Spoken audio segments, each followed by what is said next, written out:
Back with Craig Button. Craig, credit where credit is due. Before the playoffs, you went public with your bracket and had the Stars and Oilers going head-to-head in the Western Conference Final. What made you so sure these two teams were the ones to beat in the heavily loaded Western Conference? How would you like my answer to be? Just because I knew. Just because I know what was going to happen. Yeah. All kidding aside, I mean, let's start with the Edmonton Oilers. And this wasn't a case of, having Connor McDavid and Leon Draisaitl, as brilliant as they are.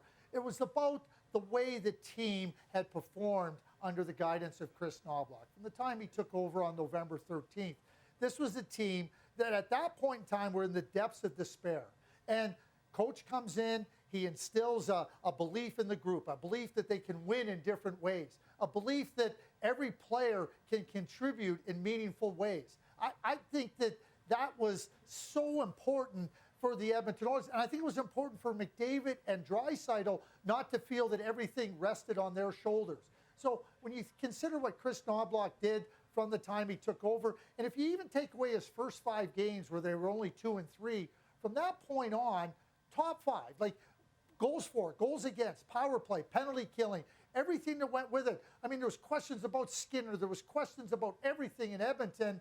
And those all evaporated when they got to the end of the season and into the playoffs. And then we saw how they played against LA, finding a way when they're down 3-2 versus the Vancouver Canucks, a really good, stingy, that they can win different ways. And to me, going into the playoffs, that's what I saw in the Edmonton Oilers. The Dallas Stars are a deep team. They made a great trade for Chris Tanev, good goaltending, scoring from their top 3 lines.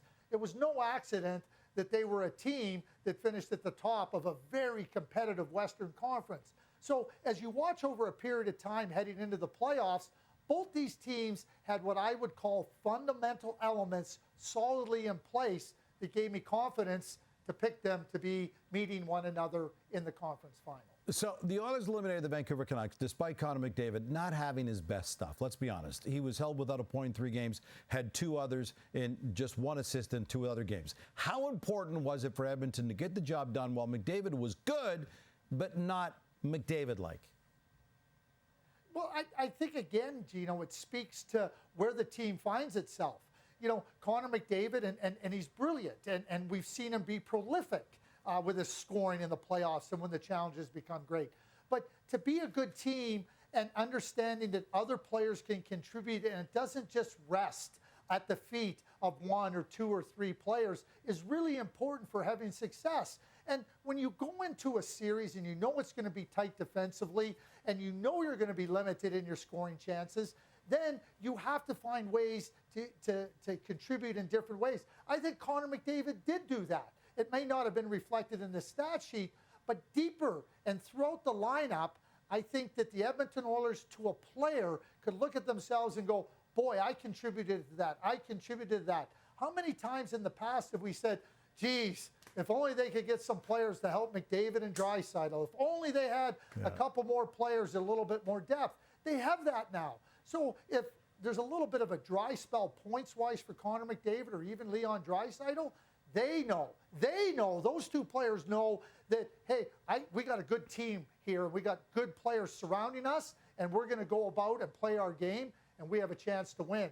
So I think winning teams have to have that balance and that depth and that ability for players to contribute and be valued for those contributions outside of just points. The Oilers can't seem to catch a break. This is the 3rd straight season they're set to face the top seed in the Western Conference of the playoffs. 2 years ago, they lost to the Avs. The Avs won the Cup. Last year, they lost to Vegas. Vegas won to win the Cup. The Oilers are hoping this is the year they finally get over the hump.